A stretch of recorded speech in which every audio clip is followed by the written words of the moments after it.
ఖాళీ ఉంటుందో ఆ ట్యాంకులో వచ్చిన గ్యాస్ మొత్తం అందుట్లో నిల్వ ఉంటుంది. నిల్వ ఉండి ఇందుట్లో నుంచి ఉన్న డంగును మొత్తాన్ని కిందకి ప్రెషర్ తోటి ఇట్లా వదిలేస్తుంది. వచ్చేటప్పుడు ఇదంతా బయటకు వచ్చేస్తుంది.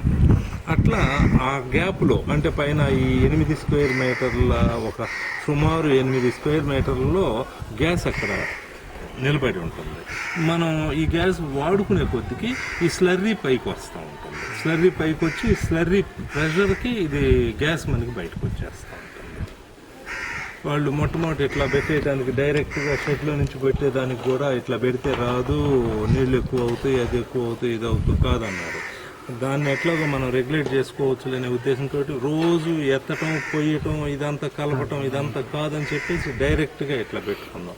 ఇట్లా పెట్టుకొని చేసిన తర్వాత మనకి ఏం ప్రాబ్లం రాలేదు. కాకపోతే ఏదన్నా శాండ్ అది వచ్చింది నిలబెట్టడానికి ఇక్కడ వేరే ఒక తొట్టులాగా కట్టాం. ఏదన్నా ఇందులో నుంచి వచ్చినప్పుడు శాండ్ ఇక్కడ పడిపోయి నిలబడిపోవడానికి కట్టాము. అది ఇక్కడ నుంచి అప్పుడప్పుడు ఎప్పుడన్నా ఆ శాండ్ తీసేస్తూ ఉంటాం.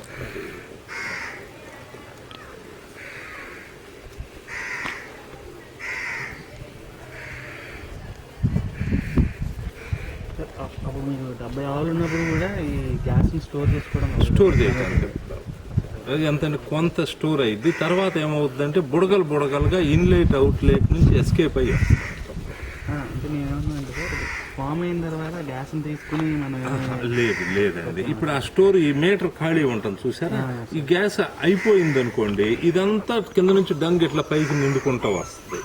గ్యాస్ పెరిగింది అనుకోండి పై నుంచి ఈ డంగ్నంతా కిందకి ఇదిగో ఇట్లా ఒత్తుకుంటా వస్తుంది. ఈ ఏరియాలో గ్యాస్ ఉంటుంది.